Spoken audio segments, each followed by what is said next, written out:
just add to the background that I gave, I'm sure everyone would be interested in your own sort of summary and your background and experiences and what's brought you here. And maybe Liz will start with you. Sure. So first of all, I just want to thank everyone for coming out. I appreciate everyone's time. I thought I would just start out with a little paragraph from Andre Agassi's book, Open. I don't know if anyone read that, obviously. You guys hear okay? Just to check? Okay. So my background as a tennis player, but this, I think it's interesting. And what the book talks about, it says a lot of things. And whether you like him or not, I think this is a very interesting passage. In 1995, Andre Agassi became the #1 tennis player in the world. And so when reporters asked him how he felt, he basically told them, I'm happy about the ranking. It feels good to be the best that I can be. But in reality, that was a lie. And that was what he expected to feel.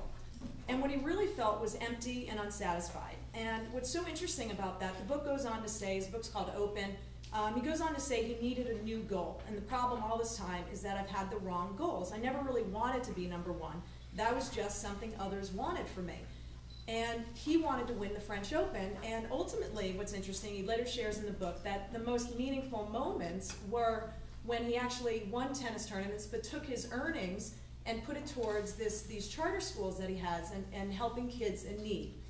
And then ultimately, of course, when he met Steffi Graf, and his life really changed. But I share that story, one, because I played on the pro tennis circuit after I went to Cal Berkeley, but also because there's so many shoulds in that story. And I think after I went to Wharton, I worked at Credit Suisse First Boston. It's now called Credit Suisse Group, on the corporate bond sales desk. And at that time, I was living my life with a lot of shoulds.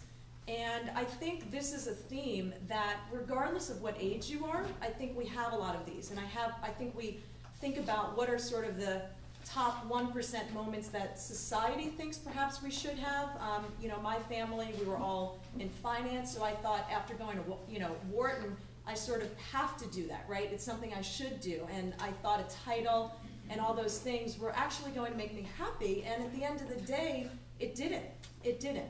And I wasn't satisfied with my job, and I got in there at 7 in the morning, which, that's pretty early to not really be looking forward to that much in your job. And it was in 2005 that I took a writing class, and I really started to create that vision for the things that I wanted. And when I sort of wrote down different things, it was focused on an entrepreneurial lifestyle, a non-corporate job, sunshine, warmth. And I ultimately moved from New York to Santa Monica, which is where I live now. And in talking with so many people, not just from Wharton, but in all of my clients, what the themes are that we start to see is that it really doesn't matter what your title is. It doesn't matter what your industry is. It doesn't matter how senior you are. Any of these things, or your education is really what I'm starting to see with the research that I'm doing in terms of what those meaningful moments are to us. And that's really where I started to write this book, Living in Your Top 1%, sort of separating out your top 1% and what are those really meaningful and satisfying moments versus the top 1% moments that society defines for us. And so the work that I do now focuses on really helping people gain clarity and redefine more what's possible. And a lot of that does involve taking risks that are I guess somewhat equated with the type of results that you want. So it's just a little bit of a background, and feel free to ask any questions that might interest you. Thanks, Melissa. Jamie? Yeah, I went to boarding school at 11 and have spent the last 35 years recovering, pretty much. So I grew up in England, and my father did two things that I think he must have channeled from some other dimension. One, he thought I should go to university in America, which was really unheard of at that time. This was 1983. Turned out to be a complete life changer.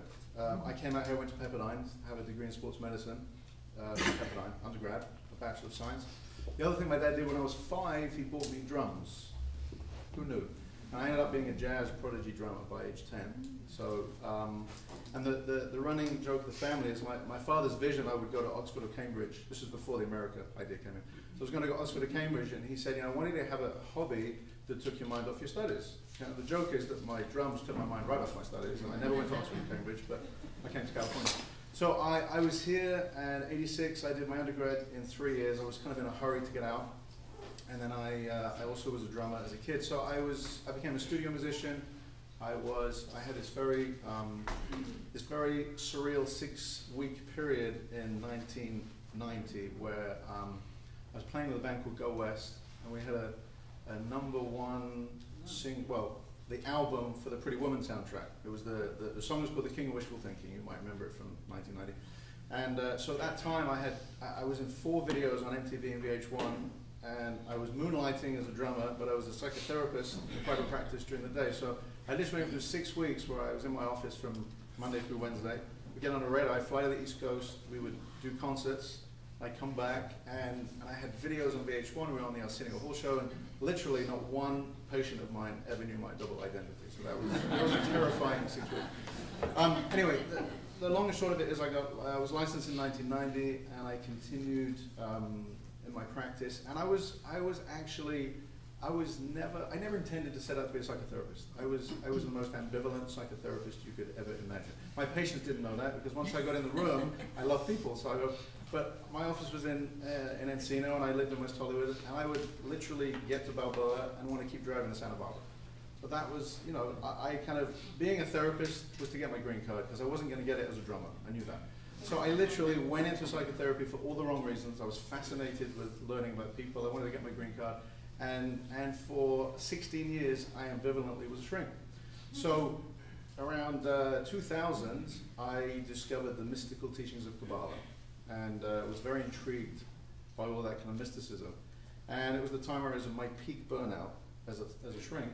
And so this kind of being introduced to mysticism was great, and it was very practical at the time. So I, within a couple of years, ended up being asked to teach very practical courses like overcoming fears, phobias, and anxiety, and relationships, and business courses, and addictions, and a lot of the clinical work that I did with this kind of metaphysical overlay. And that really became a passion. I kind of discovered teaching. I kind of came out of my cave, as many therapists will know, we get stuck in our cave. I came out of my cave, and I got to teach hundreds and hundreds of people, and that was a love that I didn't know I had. And so to the point that I closed my practice 7 years ago, and was teaching full-time, and I loved it. And I did a lot of men's work and leadership trainings, and this is where my kind of facilitation kind of came alive. And then 2 years ago, I left all of that, and I started a life coaching practice, basically from ground zero. I just started from scratch, and I had this idea. I made a vow I would never sit in an office again. I just couldn't take it after 20 years. So I literally would do house calls, I meet people in cafes, and I describe it almost like as if I'm doing emotional feng shui. So I go to people's houses, instead of slapping furniture around, I just change their perspective of consciousness, and it's much easier. But it's really fun, I get to be free, I get to be me, I get to just, all the different hats that I wear, I get to bring into people's lives, and we can talk during the evening about the difference between therapy and coaching, but I'm still very much a licensed psychotherapist, and I have my clinical background, and you can't take the clinician out of the shrink. You can take the shrink out of the clinical environment. How's that? So I love coaching, and I love doing what I do, and how I ended up on national television, it's all very bizarre and surreal, but here we are. Thanks for having me. Thanks, Jim. Great. Steve, I'd love to hear a little bit about your background. I think that I started my practice when I was 7. And I was trying to figure out why my family was so dysfunctional. And I don't think I've ever figured it out. But I think they were the fertile ground for me to take an interest in human behavior because they were so crazy. And I think that happens a lot for people in therapy. We have a very deep interest in human beings, and our families tend to be very strange. And it creates a drive to understand the strangeness of human behavior. So I was also originally music. I played saxophone and played in jazz bands and orchestras and things like that. And I was teaching transcendental meditation in the 70s. And I met a psychiatrist from Princeton University who I taught to meditate, and he actually got me interested in psychology because as a meditation teacher I was making about $350 a week and living with my mother. And it didn't bode well for my future, but I really enjoyed meditation. And in fact, I was involved with the one of the first pilot programs in bringing meditation to prisons in the United States. And we started this program in Rahway, New Jersey, which itself is a prison. And I remember one of the things that stands out about that is that when you teach meditation, it was done over a 3-4 day period. And on the first day, you teach people individually how to do it. And then the second, third, and fourth day, they come in as a group. And so I had a group of men who were lifers. And truthfully, they scared me, but I was very much on a mission to bring peace to the world. And I remember telling them that we were going to do a group meditation. And I closed my eyes, and I heard rustling and sighing and all kinds of things. Kept my eyes closed a little bit more. I opened my eyes, and all their eyes were open instead of closed for meditation. And I said, how come nobody's closing their eyes? And they said, one man after the other, we don't trust anybody here. And I realized in that environment, you can't close your eyes. So we had to set up a very elaborate situation where they could close their eyes and meditate as a group. Anyway, we did research on meditation in prisons. I wound up doing research on meditation and alcoholism, meditation and psychotherapy, and that led me to graduate school in psychology because of that psychiatrist who was my mentor. And as Kit said, I worked for Time Life Video in New York and developed corporate video programs. I like stories, so I'll tell you one other story. I went out to Stanford Research Institute, and I was going to interview a guy by the name of Ray Rosenman. And Ray and his partner developed type A, type B coronary prone behavior. Probably heard of that. Very, very popular in the 80s and 90s. And he told me a story that was fascinating. He said that one day he went out, he's a cardiologist, and one day he went out into his reception room and he noticed that the fronts of all the seats were worn out. And he talked to his secretary and he said, how many times have we reupholstered these chairs? And she said, we have to reupholster them every year. And he said, why? He said, all the men that come to see you sit in the front of the chairs.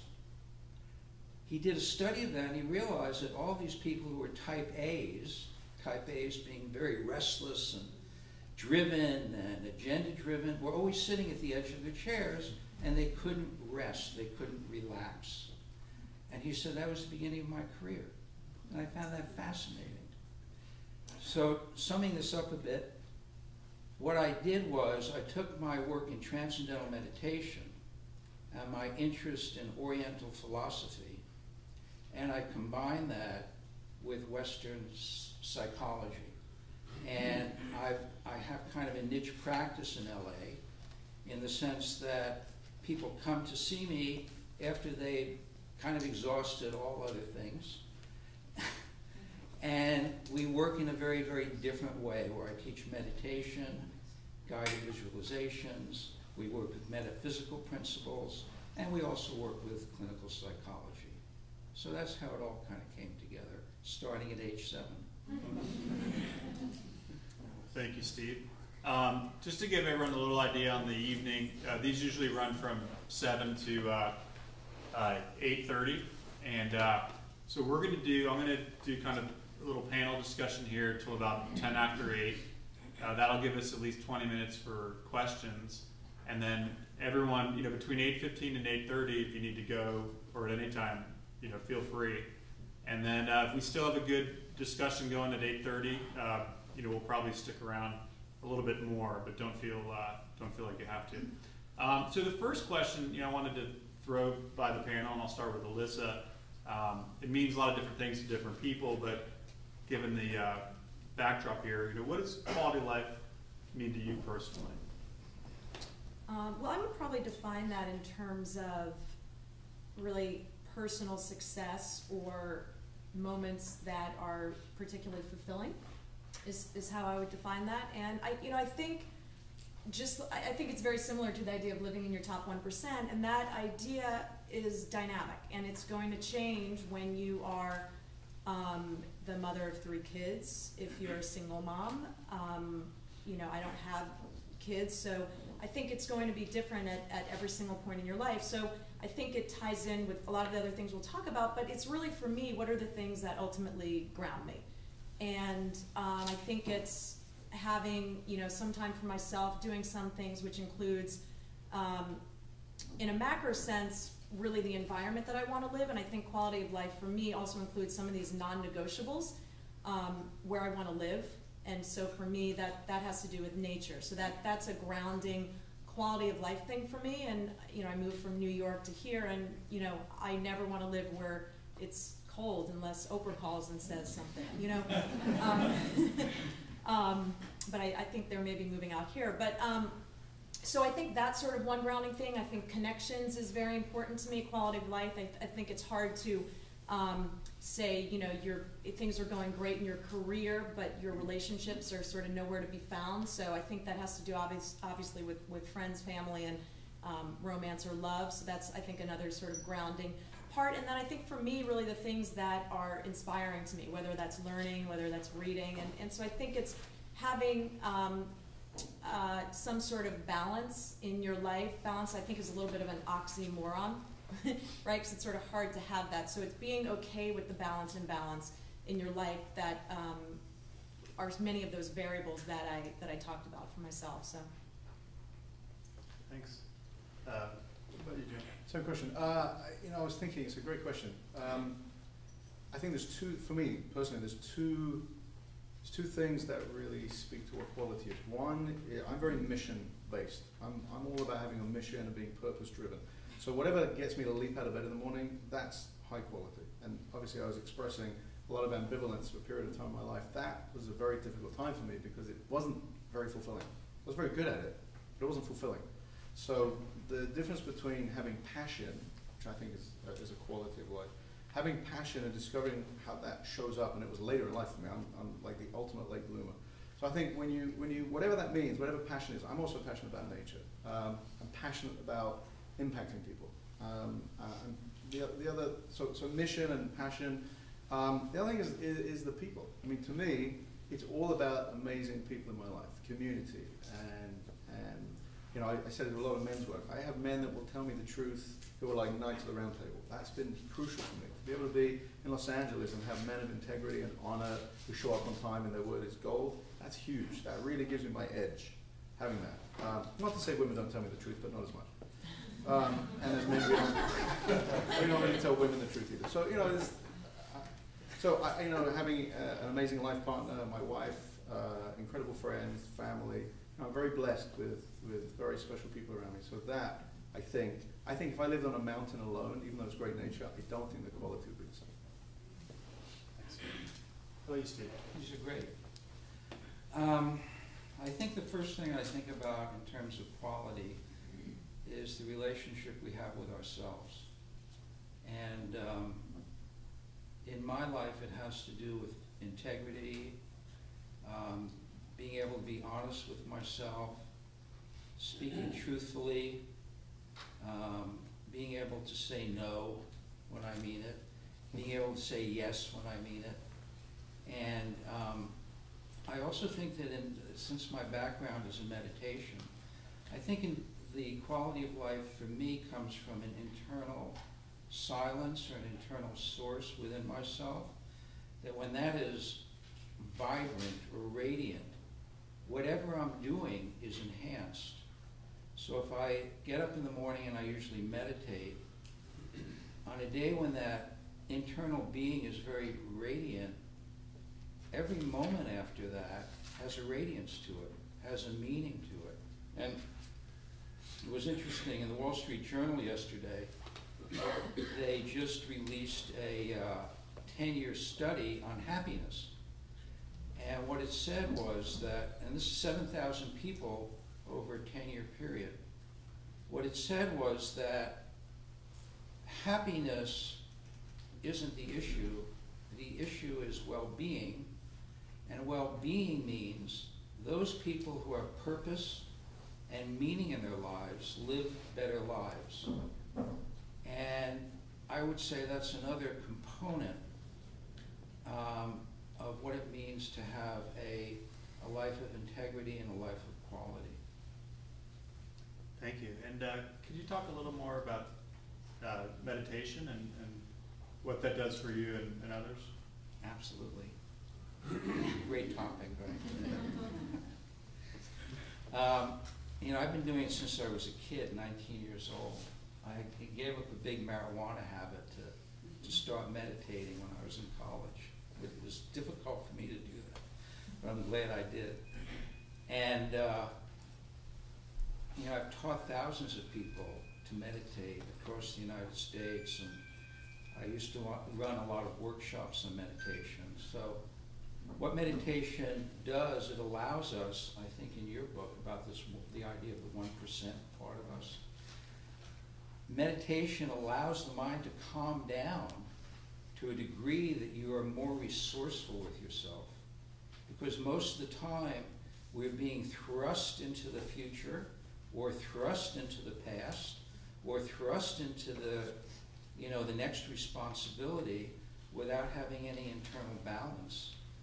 And meditation practice takes a little time, but if you practice it even for a few months, you would notice that you bring more integrity, balance, and resourcefulness into everything that you do because you're resourcing yourself. Meditation is not a mystery. It's just a way of resourcing yourself and continuing to use that potential which is unused for each of us. Great. And then, Jamie and Alyssa, you talked about being purpose-driven and being goal-oriented. Obviously, to kind of know what the best ways to orient yourself, you get into the area of self-awareness and kind of being able to be in tune with that. And I was just wondering if there's anything that you guys do on a daily, weekly, some kind of ritual basis or ongoing that helps position you to kind of know what's going to drive you, to be in tune with what's going to bring meaning for you. So maybe Alyssa, if you want. Well, I just want to, all of these themes are starting to really tie together, and I think one of the points that you made of a calm mind is just going to continue to come up, and that's really so key, and obviously meditation is one of the key things, but however you do that to get there, for us it might be nature, going on a hike or something like that, obviously meditation, all of these things where we start to quiet our mind is obviously when you're going to have your best moments. It's not when you're on your BlackBerry, you're looking at your email, you're doing 10 things, and it's sort of getting into that space. And I think one other interesting thing, if we can go back, Kit, if you don't mind, on the quality of life, what was really interesting is every single one of us talked about, and probably that came up for you guys also, is there was no mention of any material things. There was no mention of our houses, of our cars, of anything like that, and I that answer would be very different for I think different people. But in terms of the rituals to get there, I think it goes back to really any of the things that ultimately quiet my mind. And for me, doing that exercise, I do a lot of yoga just because of the breathing, and I feel like that's when you have a clear, totally calm mind, when you have your moments of insight. Like the Dalai Lama talks about happiness really being a choice. When you have clarity is ultimately when you make your best choices. And so anything that you are doing to get clarity, I wish I could tell you all the answer, but it's going to be different for each one of us. And for me, it's going on a hike, it's making the time for yoga. What was interesting is when I was writing this book, I sort of went in and out of living in my top 1%. Like I sort of went over the top. There were moments where I really needed to bring in other resources. I was just doing everything I could, but I needed other resources. I couldn't take it to the next level anymore. And then there were moments when I didn't really make time for my friends. I really couldn't talk to family, where I was just working a 12-hour day, and there just was no other time. And I actually saw my quality of life ultimately drop, right? Because the connections weren't there. I wasn't making time to exercise, and I couldn't do everything that was inspiring me. So it's interesting, yeah. My hat goes off to Steve because I can't handle meditation. I can't handle it. I love yoga. I have to be doing something. So my meditation is focused on an activity as opposed to, I don't want to be inside my head for too long. I don't think you'd want to be inside my head for too long. So I just, but I could sit on a rock and listen to the trees and get the wisdom that comes, absolutely. But it's very, very difficult for me. I usually, if there was a guided meditation, I'm usually the guy that silently walks out. I just can't take it. So it's a lot of discipline that I don't have. But it's a really tough question you're asking, Kit. And I think that I have a lot of responsibility. I have many, many, many different people in different circles that I'm responsible for, which I love because I'm by nature pretty self-absorbed and lazy. So it helps. It's truth. I mean, my wife, if she was sitting here, she would be jumping up and down, attesting to that. But we have it on tape. Yeah, I know. What really gets me excited these days is knowing the people I'm responsible for. Whether it's being my sharpest and most present for them. I may see 8, 10 people a day. I may teach 30 or 40 or 50.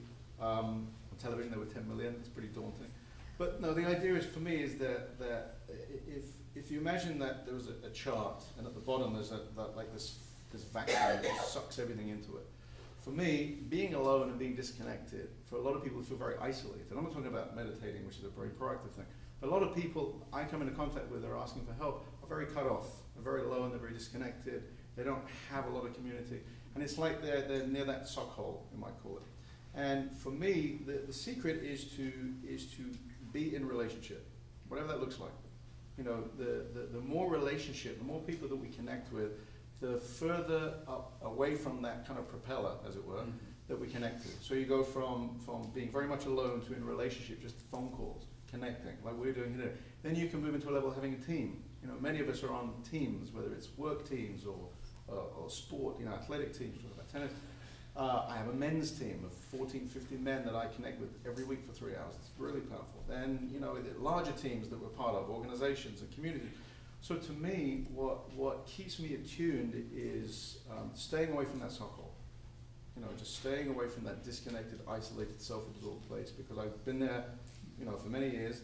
And for me, the quality and the meaning and the purpose is how far up I'm going up, out away from that hole, and my higher purpose gets broader the further up I get. The more people I connect with, the higher my purpose is. And that, every day, I'm just aware of how many people I'm going to connect to. That was what's very attractive about this, is just knowing that there's little bits of wisdom that we all kind of throw together that the light bulbs goes up to each of us. Thanks, Jamie. Okay, so we'll come back this way. And so this question's a little bit of an inverse of the previous question. Maybe duplicates a little bit, but I think we'll get some new things out of it. In your experience with working with people in your own life, to get the most out of life, what do you think one should avoid doing? Well, I would probably turn that question around, if that's okay. I'm really anti-shoulds. I don't think you can live your life like that. I've done it, and it doesn't work. And it doesn't matter what your age is. It doesn't matter if you're 20, 40, 60, 80. We all have different shoulds at different parts of our life. Some people should be on a book club. Should be in a book club. Some people should pick their kids up from school. Maybe you should, maybe you shouldn't. It's not even really what I think. So I really move away from shoulds, if that's okay. And I really think about what you want to bring into your life. I just think it's just so much more powerful, and I don't subscribe to the theory that if you say it 3 times that you want to be rich, that will happen. So I'm certainly not saying that, but I'm really saying that the act of just I don't want to say the same thing again, but going back to having a clear and quiet mind ultimately helps you understand what you want to bring into your life. So I don't spend a lot of time thinking about what I don't want to do. I spend a lot of time thinking about what I want to do, because what I've seen is when I'm clear on that, and well, not even about me, but when my clients are clear on that, that is what happens. And the reason is because you're starting to develop your roadmap. Okay, like I just worked with a client and he told me that, you know, he wanted to be in a relationship, and you know, we're going through all these things. He's got 10 goals on his sheet. He wants to do an Ironman. He's going to build his business, and obviously that's a vague goal, but he's telling me 10 different things, and I'm like, well, I'm a big fan of what's a tier 1 for you. You got to start thinking about what are your tier 1. What are the most important things that you want to get done? And I said, well, where is relationship? You know, something that's important is not necessarily a tier 1. Lots of things are important in our life, and relationships really wasn't that high on his list. And so he actually realized that, and then actually shuffled things, and now he's actually dating someone. So I think when you get clear on some of these things, what you do want in your life, I think you will see things start to change for the better. Jamie, any thoughts on that subject? All right, so 2 things to avoid. One is the sock hole, now that you know what that is, okay? The charcoal. You can quote me on that, right? Sharp. Yeah, that works too. And the other thing so in other words, avoid being alone in a isolated, disconnected avoidance state. In terms of wanting to reconnect and get rejuvenated, absolutely, of course, to build one's relationship with oneself. But, you know, avoid the possibilities of disconnecting and moving away from people. The other thing is, I would avoid a life without a mirror. I think we need the mirror of people around us all the time, because that's how we really get the truth about how we are really showing up, who we really are. You know, we love to believe our own publicity, but when you have enough people that will tell you the truth and mirror that to you, you get to look at what, you know what you need to change, you know what you need to improve. It resonates. And so the more, said another way, the more truth and honest, authentic reflections we can have in our life, the more chance our life's going to stay purposeful. So I guess you have to sort of foster that in your relationships, right? Encouraging people to be honest with you, communicate very directly. And my clients and my friends and my people know that I am a very direct person. And I used to be a very shy English, I'm still English, I used to be very shy and introspective and people-seeking. I mean, that's a fantastic quality as a therapist, right? People-pleasing, approval-seeking, fear of confrontation. You can imagine. 22 starting out. You can imagine the kind of shrink I was. So the idea that I had the freedom to break out of all of that and be provocative and take risks and tell the truth, coming from the heart. I mean, you've got to come from the right place. That's incredibly empowering and liberating. And I foster that in all my relationships. And I ask for that. I demand that from people, the truth. You want to comment on that? I'm just enjoying this immensely. We're having so much fun up here. We should really take this on the road. Totally. We just need a couple pints of beer. And a drummer. And a drummer. And a mirror. So the first thing that came to my mind when the word avoidance came is that when clients come in, I usually want to know what they're avoiding. Because whatever they're avoiding is kind of what we need to work on. And I'm turning this around again and saying that if you look at your life and think about the things you avoid, those are probably the places where you're going to grow the most. So I try to avoid my mother-in-law. But it's probably a place where if I can get into it consciously and with the right kind of behavior, it's going to work out for me, right? But I do try to avoid it. So these places of avoidance are always, almost always, places of growth that are challenging to us. There's an interesting thing in Buddhism. Buddhism works off of an ideology of non-attachment and non-aversion. Non-attachment means that you're not going to hold on to something too tight, and non-aversion means you're not going to deny what's occurring. So that's why they often call Buddhism the third path, or the middle path, because it's not about grasping and holding on, and neither is it about running. It's facing things with kind of a full participation and a full heart, no matter what's coming your way, and living through it. And by living through it, you become a person of greater integrity and greater character. Thank you. So next question is, what's something that you've gotten better at over the years yourself? You know, a couple things that you've gotten better at. Well, I've certainly got better at telling the truth. Like Jamie, I would say I was also shy and a people pleaser. And in fact, in my men's group, because I've been in men's group for many, many years, in my men's group, I remember getting to the point where I was just sick and tired of myself, especially being a placater. Now, placater is somebody who always says yes to everybody else, even though you want to say no. And I remember I tried to devise something to overcome this, and I came up with something I've used ever since. During our men's group meeting, I said that I was going to put up $200 cash, and for me at the time it was a lot of money. And if I placated once over a 1 week period, now that meant if I did placate and I came back and I told somebody I was placating, it was okay. But if I placated once, that $200 had to go to the American Nazi Party. And I set that up for myself. I really did this. I set this up for myself because I thought, okay, what's going to keep me awake? What's going to keep me awake is sending money to the Nazis. And so it forced me to face one of my deepest long-term habits, and I overcame it. What about you, Jimmy? That's almost saying too much truth there, Steve. All right, so one of the questions, what have I worked on? You know, just you personally, what's something or a few things you've gotten better at over the Okay, years? I would say very specifically learning to trust myself. And that is something that over the decades has become so profoundly important because I think it's at the root of everything else that I'm better at. So if I really trust myself, I can take huge risks in confronting someone.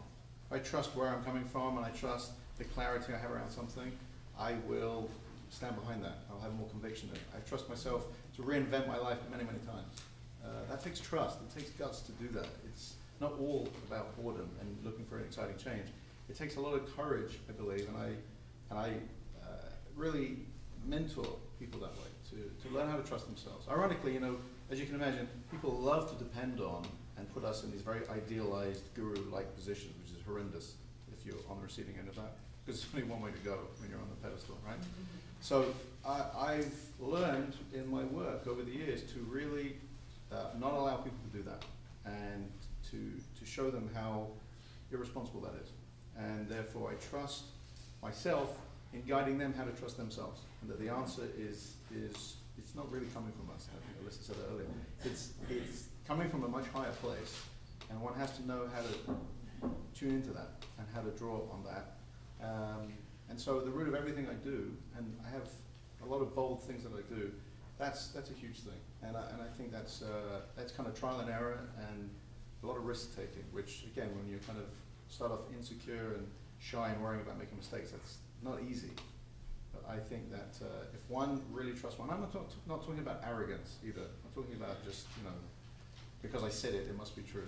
There's a finesse to this. There's a relationship that develops. And the only way you know that you were right is to risk and find out if it was accurate. There's no shortcut. Well, that's what I was going to say. It sounds a little bit like confidence, what you're describing. And from a lot of interviews that we've done, you see sort of that by taking risks, you know, that's a key component to gaining that confidence. It's an action as opposed to a good intention. It's an action. Yeah. How did you respond, Melissa, to the question? Well, I think I'm going to echo a lot of the things that are coming up, but I think for me it's a combination of three things, similar to what you said. I think it's really being honest with myself and really accepting my truth and really what my path is. And sometimes it's sort of an internal fight that we have, and then building on that, I think understanding when to say no and understanding when to say yes. To protect yourself, to make yourself a priority, and really being able to give to others. You know, so I've had so many things, but then I think the last thing is really to be really clear on my non-negotiables.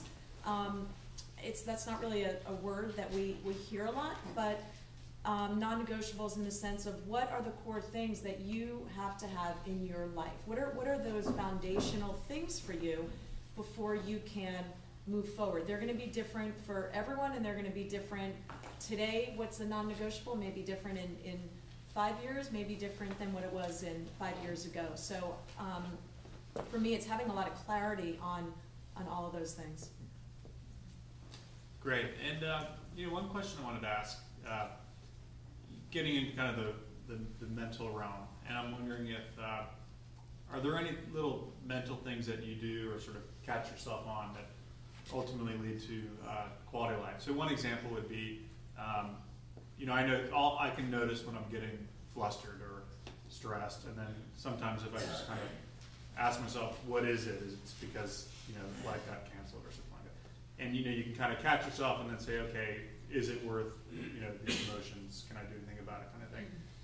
So that's just an example. And I'm wondering for you guys, is there any little mental things that you do, catching yourself or adjusting in certain ways that put you in a better mindset overall? Well, if I were to just take that on the tennis court, I still play a lot of tennis, like in the women's 40s. I don't want to give my age away, but one of the interesting books I read was actually surprisingly The Inner Game of Tennis by Tim Gallwey. It's actually a very thin book, but it's got some really simple ideas in there, and it sort of talks about the thinking side versus just the quiet mind again. And you can hit a serve, and a serve can represent so many different things in our life. And you can miss your serve and decide that your serve's terrible and you're a horrible tennis player. Or you can decide that, wow, you missed that serve, and what are you going to do about it? And it sounds like such a ridiculously simple concept, but I have really practiced over the years taking that idea and quieting my mind and not letting these negative thoughts take you anywhere. And I think as you get better on this, a thought sort of drains your energy or maybe takes you down a path. But first, I think it's that awareness, that consciousness that that's where you're going.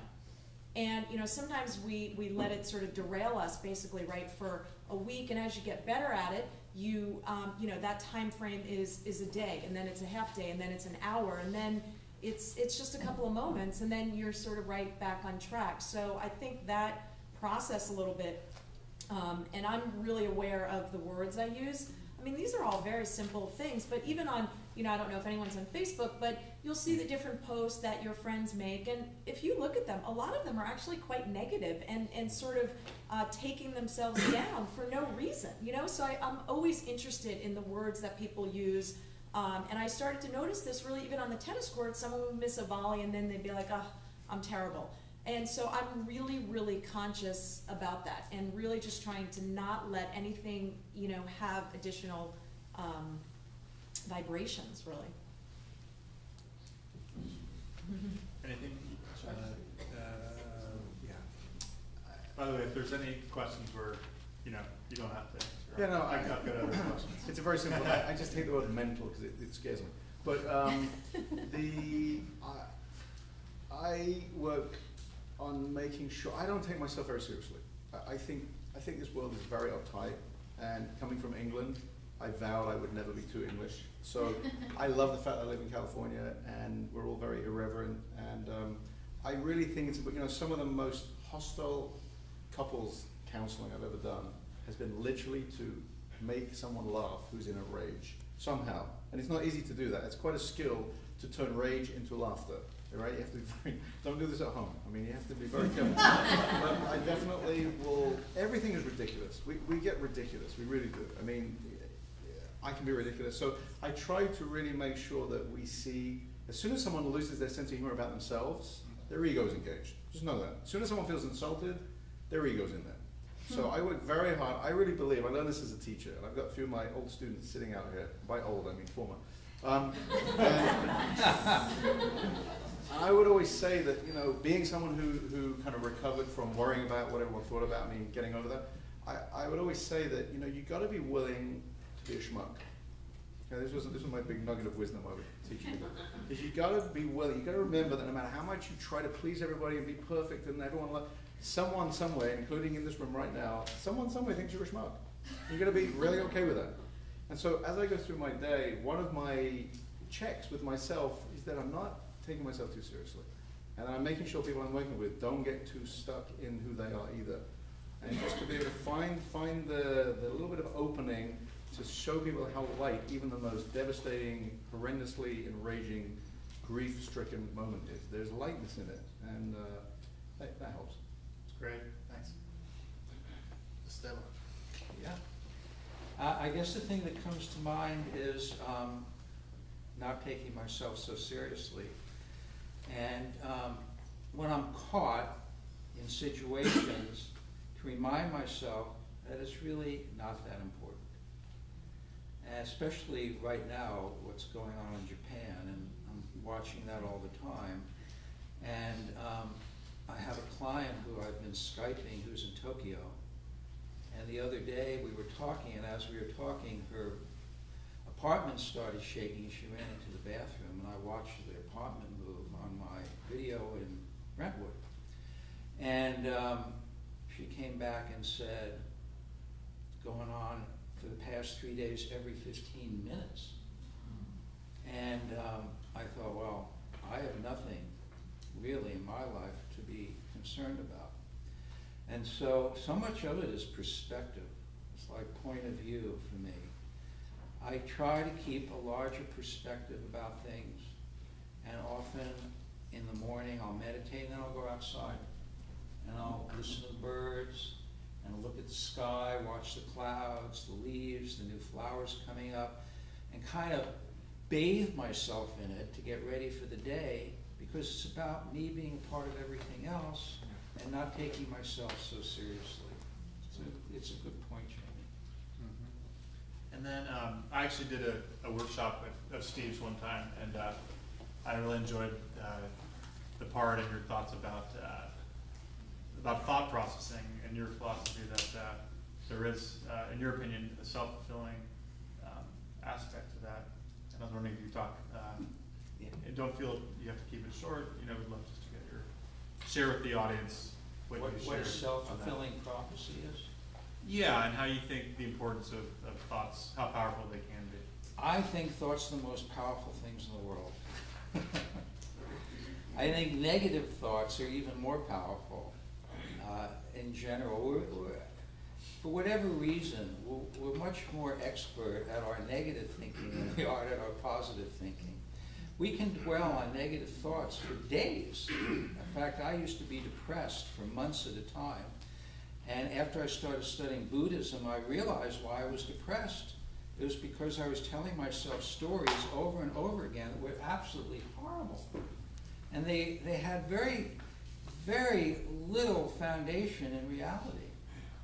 And yet I was addicted to them.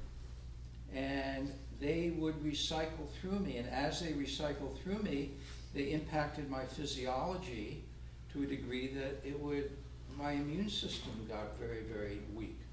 So at one point I awakened and realized that the stories I tell myself are really who I am. That if I tell myself negative stories, if I tell myself stories about jealousy, if I tell myself stories about failure, then that's the environment that I live in.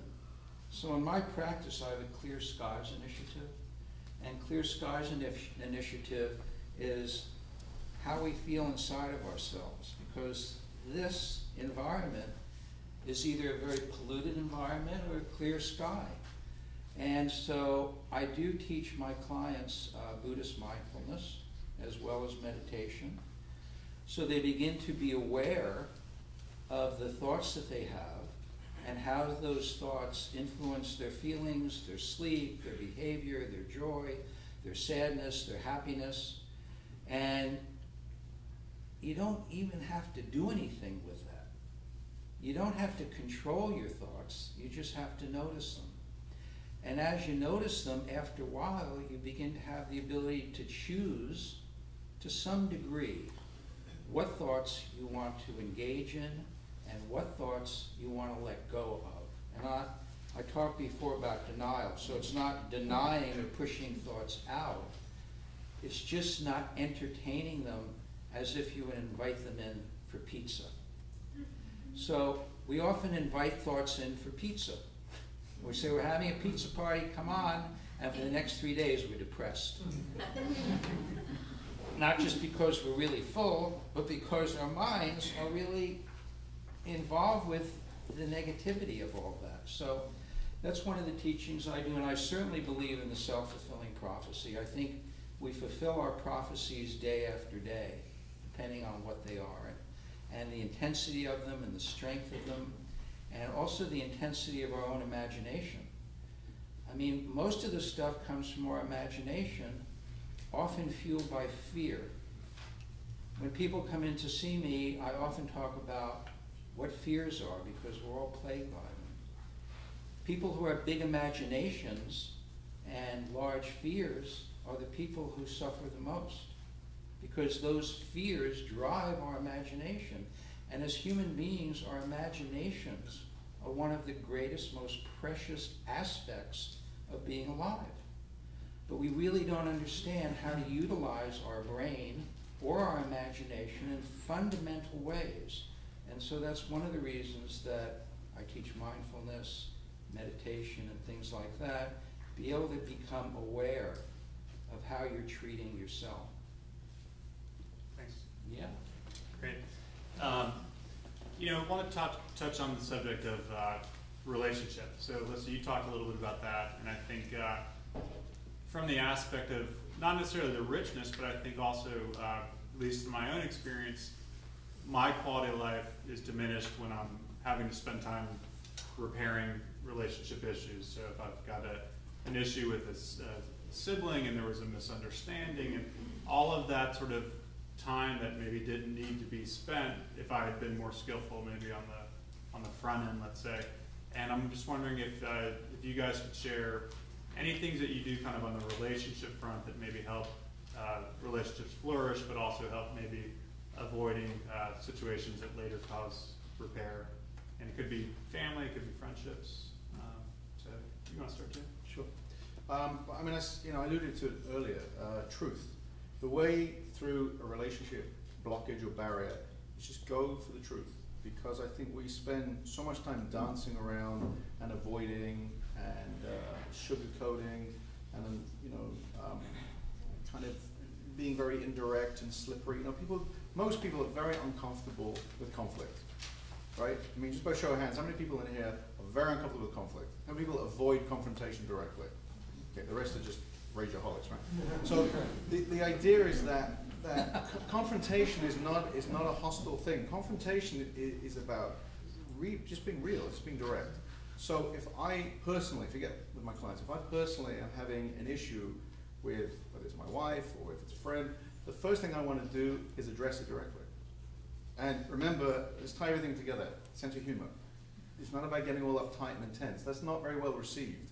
So it takes some skill and self-control, I think, to be able to find an opening to speak to that person, not from anger, but from saying, hey, I just want to address something. Because most people are very receptive when you come from the heart. Very receptive. We like that. That's not scary. That's actually very considerate. People don't like to address things that are uncomfortable. So I'm just a stickler, having learned how to do this, being the Englishman who never did that, in a culture that never ever talks about anything but smokes and drinks all day. The idea that I can actually speak directly to something in a way that enrolls that person into being open to talk about it, it deepens a relationship. So you can take a conflict and turn it into a deepening opportunity. And that's just a totally shift in perspective. So talking about the power of thoughts, I believe that what I really do the best, I've learned, is change people's perspective. When I would teach, what I'm doing is taking a very basic concept that's probably thousands of years old, and I just give a little bit of a different spin on it so someone can understand something in their own language. That's what I learned I do well.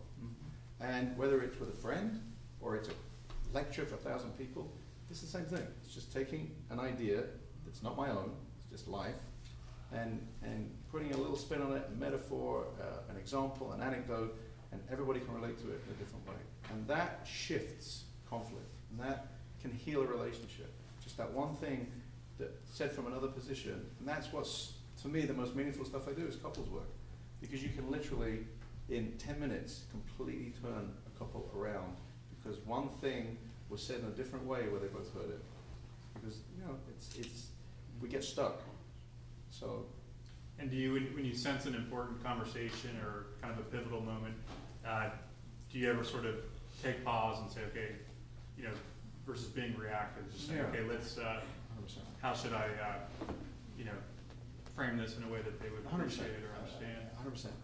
You've got to have the self-control and sensitivity to feel where the person is, to know when the opening is there. And so the self-control is, you may be eager to get this thing out, but the person's just not ready to hear it, and you have to intuit that. So you may have to wait a week. But if you wait a week where there's an opening, you can create goals with that person, as opposed to getting it out when they're not ready. You know, like even, for example, there's teaching in the Talmud. I mean, this is how old this goes back, thousands of years old. There's teaching in the Talmud that if you want to confront someone, I'm putting it in modern language, if you want to confront someone, there's two conditions that need to exist. Okay, one, they have to be ready to hear it. Right? They got to be ready to hear it. So otherwise, you can burden them. So one, they have to be ready to hear it, and two, there has to be genuine care between the two of you. Right? It's from the Talmud. Brilliant. 2,000 years ago. So again, if you're going to confront someone or go address something that you're upset about, first, be honest with yourself. Are they ready and willing and able to take it in? And do you care for them? And do they feel the care? Because you can determine they're ready, but you can also be really pissed off with them. That's not care. So it means there's tremendous discipline and timing of how you do something. But if you wait for the right moment, something is healed in a second. Because they'll feel your care when you do that. But again, it takes responsibility. So Great, thank you. Yeah, I think relationships are difficult, and I don't have a simple answer.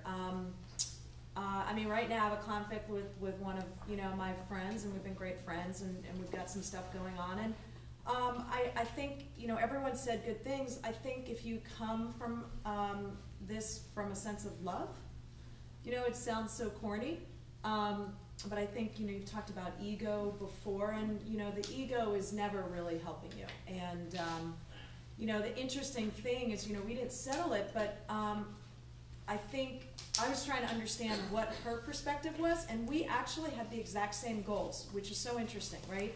Because so often the two, you have the same goals when you're sort of in a conflict with the other side, not the same goals, right? But you both want the same thing, and you're sort of coming at it from a different perspective. And I think the other thing is really sort of energy. How much energy do you want to put into a relationship? I think, and when I say relationship, I think you have to really think about friends, family, and love interests. Sometimes something is really a negative drain, and you have to really say, is this worth it? And I think with family, maybe you have to put a little more time and effort into it, but I think you're allowed to set some healthy boundaries for yourself and to really think of the things, or what are the things that you need, do you feel respected?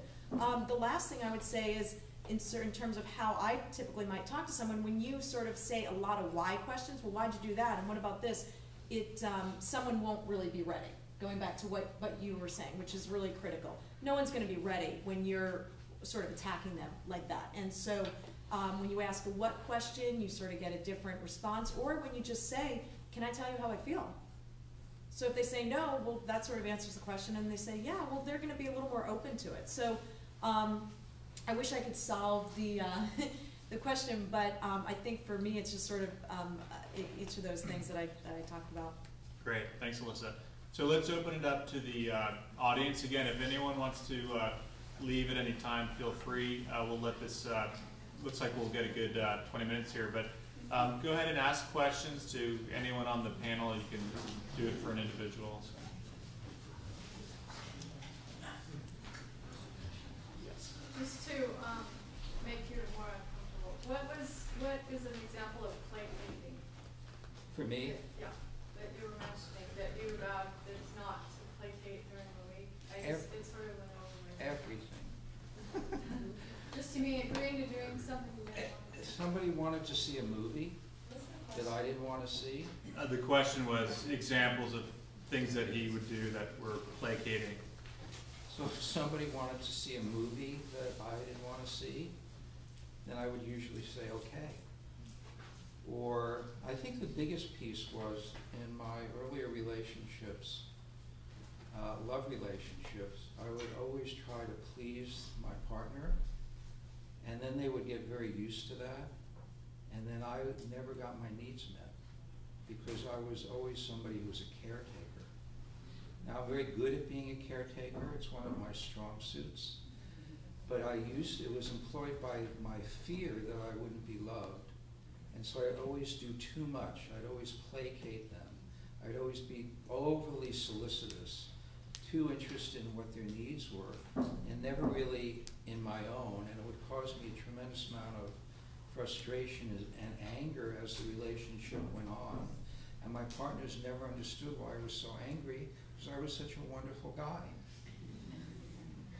I do seem wonderful.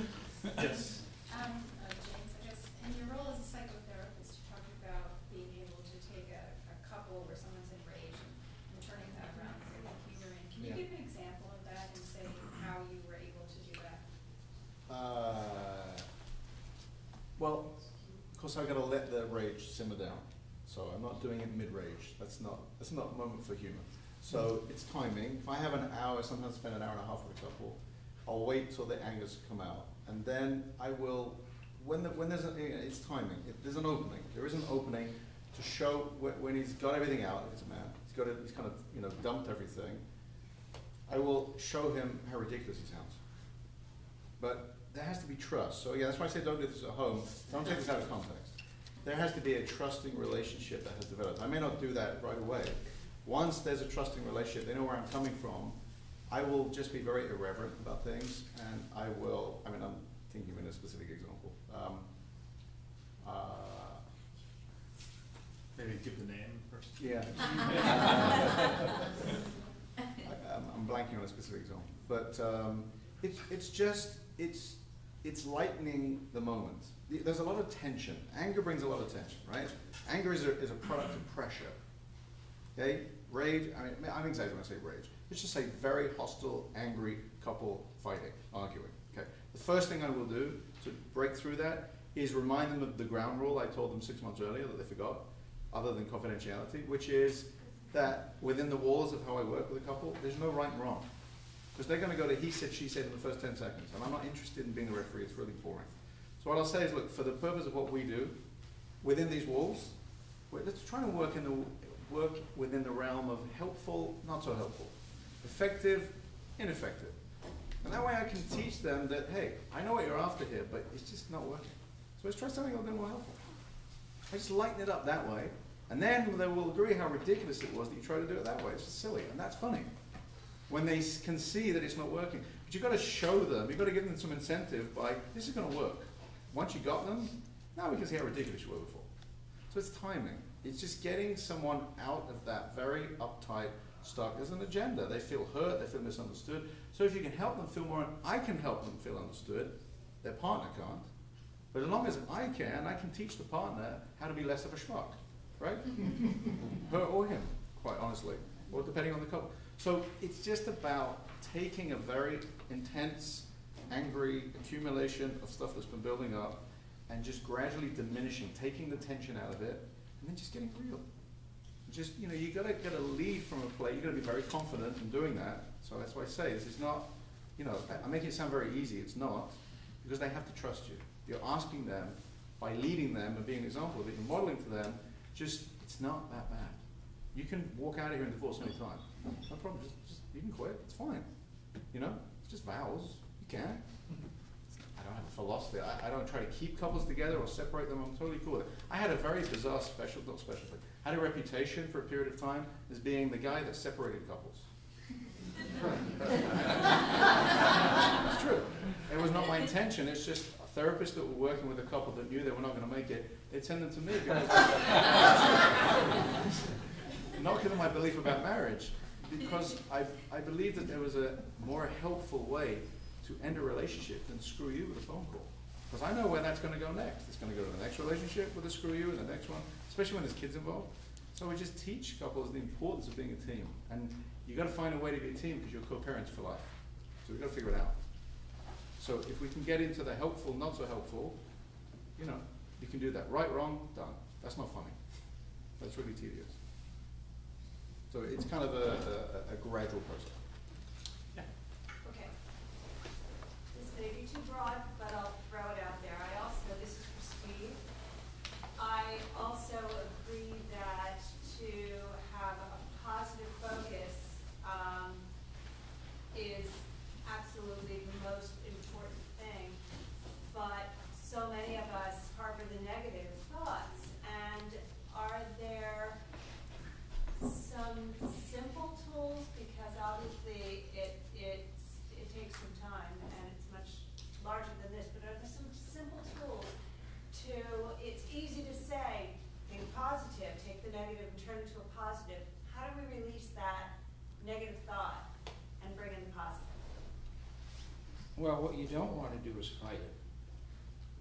As soon as you fight something, it comes back and attacks you, okay? So if you're working with negative thoughts, you don't want to fight them, you don't want to deny them, and I actually, and this sounds very odd, you might want to embrace them. Embracing it would mean it's okay to have it. It's like you have to give it some space. It has too much space, but you have to give it some conscious space. What it doesn't have is conscious space, because when you're gripped by a negative thought, it takes us over, right?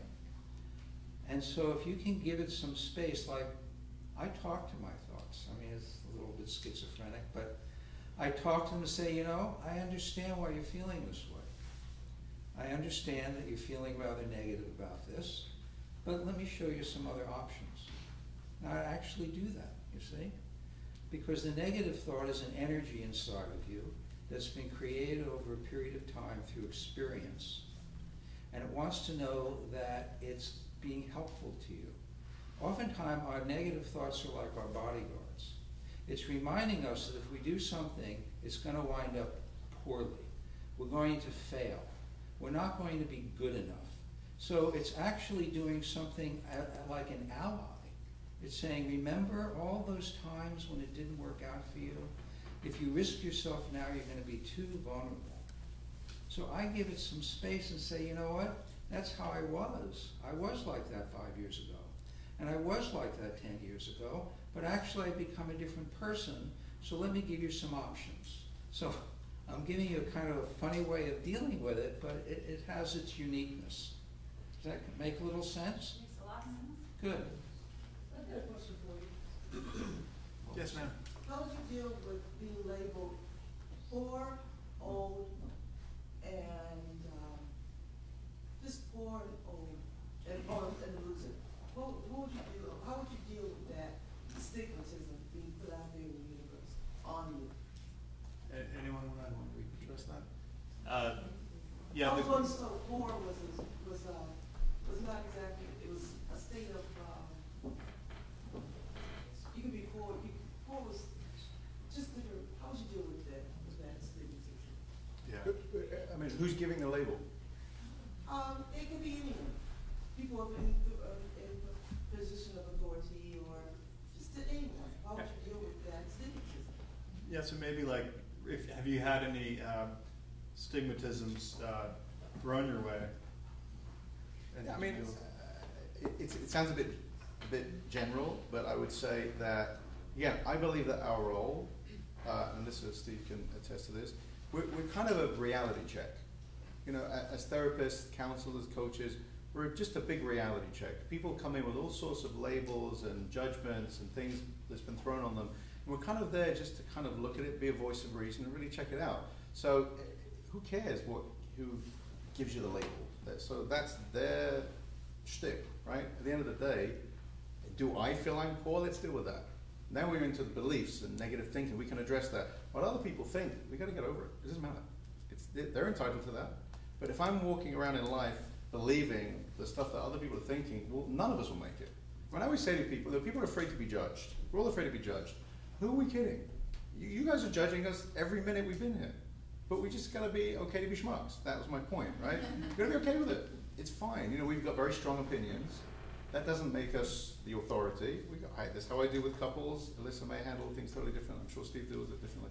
It doesn't really matter. I think we have to let go of being so invested in what people think or believe. And again, one has to have conviction in who we are to be okay with that. So it's an opportunity to really take a look at, well, who do I think I am? Because if I'm okay with who I am, it's okay. You think I'm that way? It's all right. It's an opportunity to really be clear about where I begin and you end.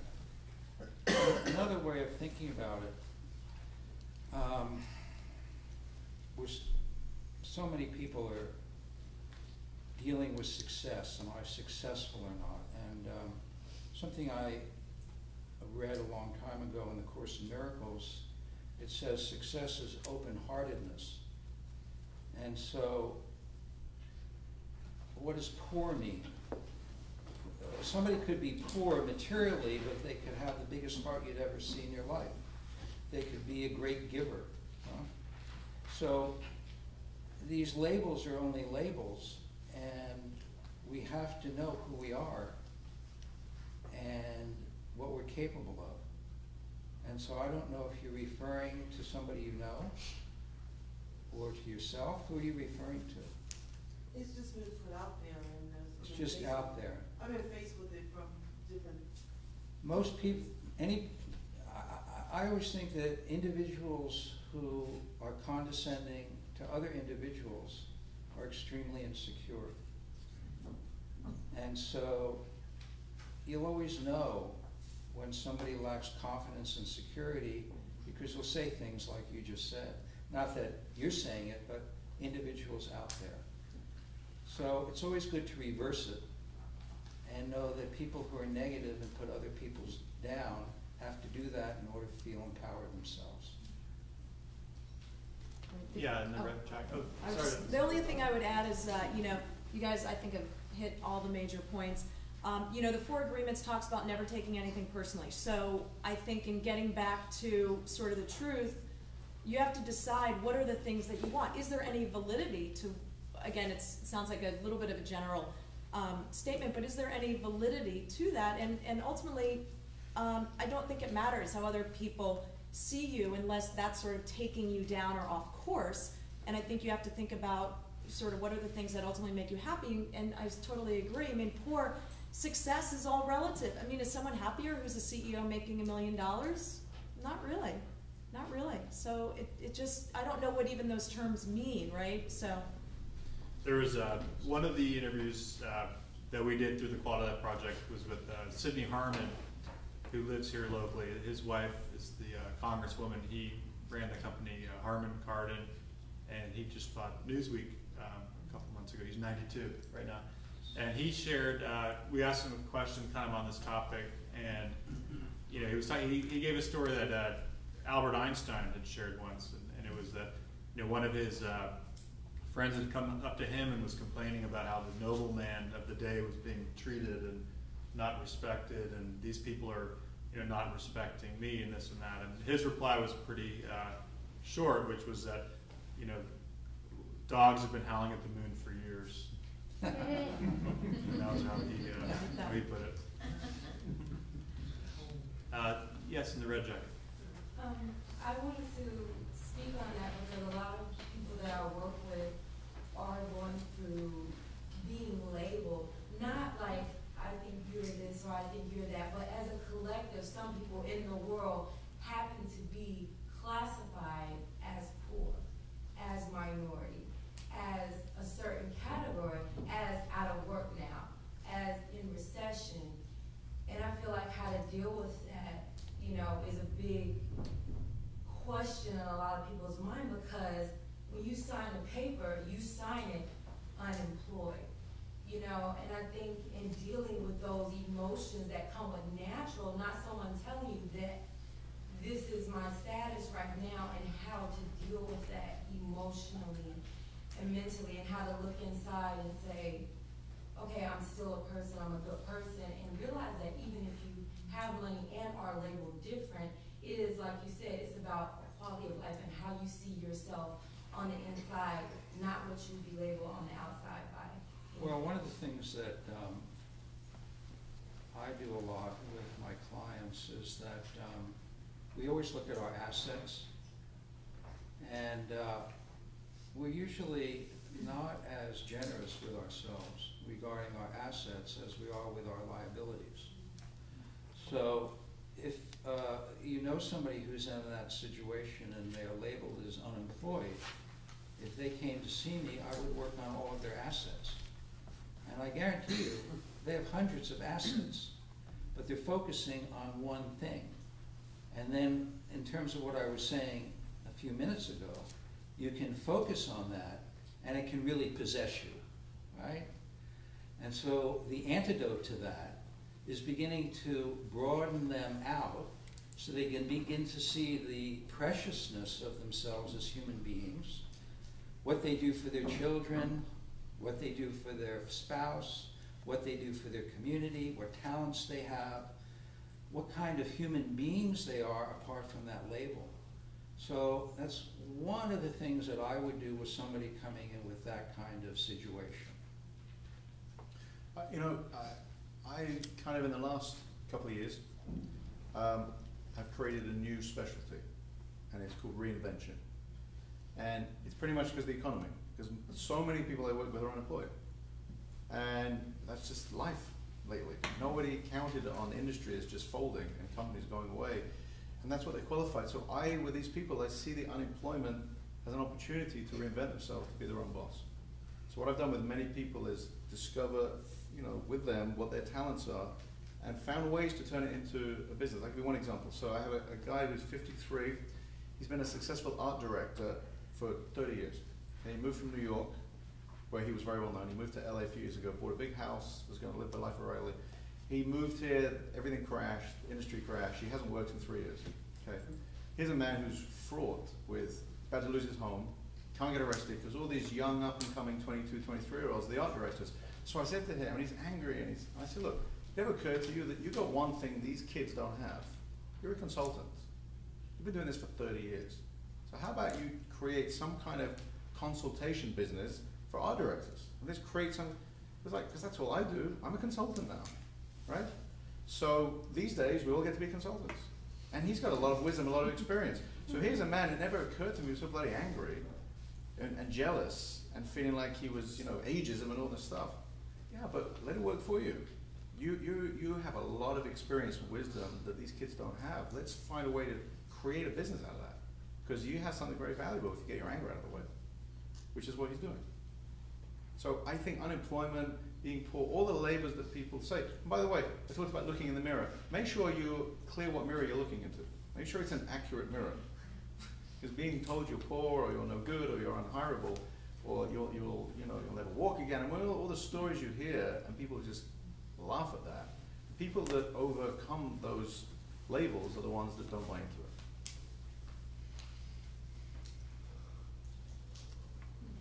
This is a question for anyone who has a thought on it, but what themes have you seen in your work with people that seem to keep them from pursuing good quality of life? You know, I think it's all these things are so wise and valuable, and they're also pretty intuitive. I think we hear them and go, well, right, totally, you know, pursuing things that give us life and avoiding that which sucks energy from us.